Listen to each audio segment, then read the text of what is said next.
I'm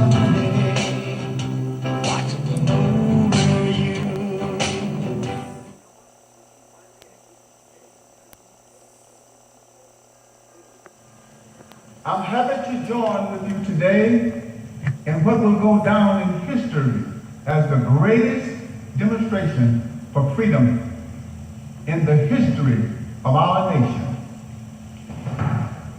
50 years ago, a great America in whose symbolic shadow we stand, today signed the Emancipation Proclamation.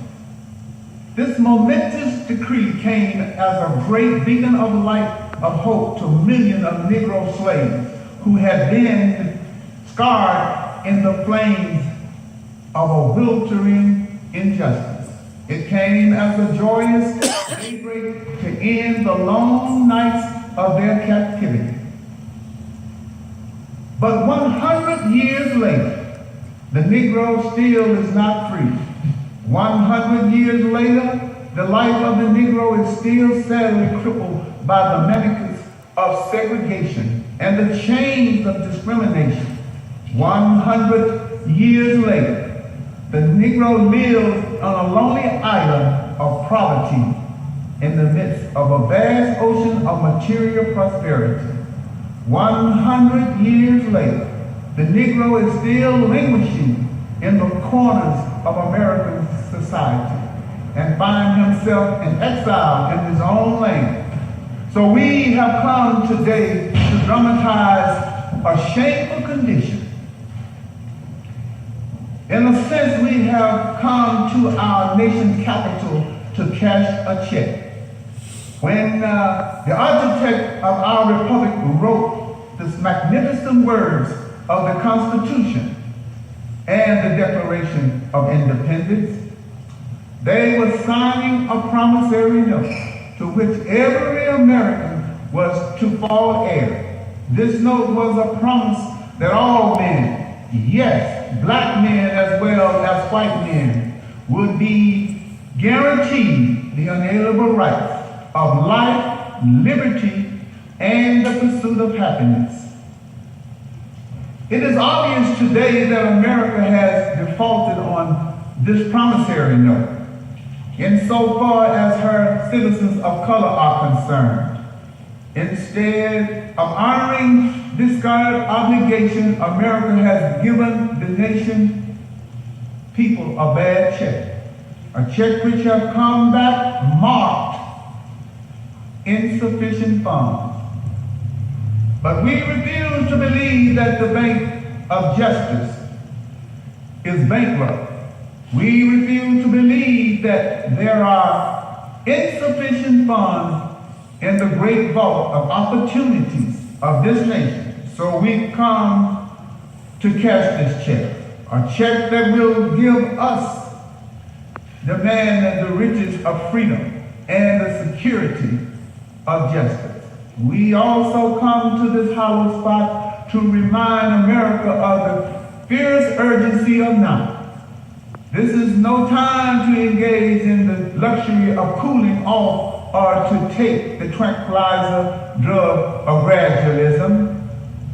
Now is the time to make real the promises of the democracy. Now is the time to rise from the dark and desolate valleys of segregation to the sunlit path of racial injustice. Now is the time to lift our nation from the quicksand of racial injustice to the solid rock of brotherhood. Now is the time to make justice a reality for all of God's children. It would be fatal for the nation to overlook the urgency of the moment. The sweltering summers of the Negro legitimate discontent will not pass until there is an involuntary order of the freedom and equality. 1963 is not an end, but a beginning. Those who hope that the Negro needed to blow off steam and will now be content with having rude awakening if the nation returned to business as usual. there will be neither rest nor tranquility in America until Negroes is granted his citizenship rights. The whirlwinds of revolt will continue to shake the foundation of our nation until the bright day of justice emerges. But there is something that I must say to my people who are standing on the warm thresholds which lead into the palace of justice in the process of gaining our rightful place. We must not be guilty of wrongful deeds. Let us not seek to satisfy the thirst for freedom by drinking from the cup of bitterness and hatred. We must forever conduct our struggle on the high planes of dignity, and we must not allow our creative protest to disgrade into physical violence. Again and again, we must rise to the majestic heights of meeting physical force with soul force. The marvelous new militancy which has engulfed the Negro community must not lead us to distrust all white people, for many of our white brethren are evidenced by their presence here today, have come to realize that their destiny is tied with our destiny, that they have come to realize that their freedom is inexorably bound to our freedom. We cannot walk alone. As we walk, we must make the pledge that we shall march ahead. We cannot turn back. There are those who are asking the devotees of civil rights, when will you be satisfied? We can never be satisfied as long as the Negro is the victim of unspeakable horror of police brutality. We can never be satisfied as long as our bodies are heavy, the fatigue of travel, cannot gain lodging in the motels of the highways and the hotels of the city. We cannot be satisfied as long as the Negro basic mobility is from one small ghetto to a larger one. We can never be satisfied as long as our children stripped of their selfhood and robbed of their dignity by signs stating for white only. We cannot be satisfied as long as a Negro in Mississippi cannot vote and a Negro in New York believes he has nothing for which to vote. No, we are not satisfied. And we will not be satisfied until justice rolls down like water and the righteousness like a mighty stream. I am not unmindful that some of you have come here out of great trials and tribulations. Some of you have come fresh from narrow jail cells. Some of you have come from areas where your quest for freedom left you battered by the storm of prosecution and staggered by the wings of police brutality. You have been the veterans of creative suffering. Continue to work in the faith that unearned suffering is redemptive. Go back to Mississippi. Go back to Alabama. Go back to South Carolina. Go back to Georgia. Go back to Louisiana. Go back to the slums and ghettos of our northern cities, knowing that somehow this situation can and will be changed. Let us not wallow in the valley of despair. I say to you today, my friend, so even though we face the difficulties of today and tomorrow, I still have a dream. It's a dream deeply rooted in the American dream. I have a dream that one day in the nation we will rise up and live out the true meaning of its creed. We hold these truths to be self-evident, that all men are created equal.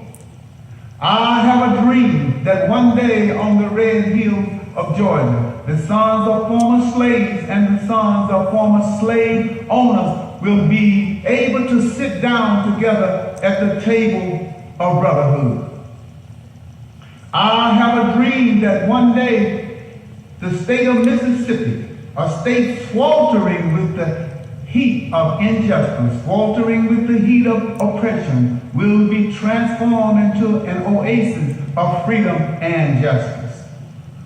I have a dream that my 4 little children will one day live in a nation where they will not be judged by the color of their skin, but by the contents of their character. I have a dream today. I have a dream today that one day down in Alabama, with its vicious racists, with its governor having his lips dripping with the words of intercession and nullification, one day right there in Alabama, little black boys and black girls will be able to join hands with little white boys and white girls as sisters and brothers. I have a dream today. I have a dream today that one day every valley shall be exalted, every hill and mountain shall be made low. The rough places will be made plain, and the crooked places will be made straight. And the glory of the Lord shall be revealed, and all flesh shall see it together. This is our hope. This is the faith that I go back to the South with. With this faith, we will be able to hew out the mountain of despair, a stone of hope. With this faith, we will be able to transform the juggling discords of our nation into a beautiful symphony of brotherhood. With this faith, we will be able to work together, to pray together, to struggle together, to go to jail together, to stand up for freedom together, knowing that we will be free one day. This will be the day when all of God's children will be able to sing with a new meaning. My country, tears of thee. Sweet land of liberty, of thee I sing. Land where my fathers died. Land of the pilgrim pride. From every mountainside, let freedom ring. And if America is to be a great nation, this must become true. So let freedom ring. From the prestigious hilltops of New Hampshire. Let freedom ring from the mighty mountains of New York. Let freedom ring from the high-king Alleghenies of Pennsylvania. Let freedom ring from the snow-capped Rockies of Colorado. Let freedom ring from the Corvallis slopes of California. But not only that, let freedom ring from Stone Mountain of Georgia. Let freedom ring from Lookout Mountain of Tennessee. Let freedom ring from every hill and molehill of Mississippi. From every mountainside, let freedom ring. And when this happens, we allow freedom to ring, when we let it ring from every village and every hamlet, from every state and every city, we will be able to speed up that day when all of God's children, black men and white men, Jews and Gentiles, Protestants and Catholics, will be able to join hands and sing in the words of that Negro spiritual.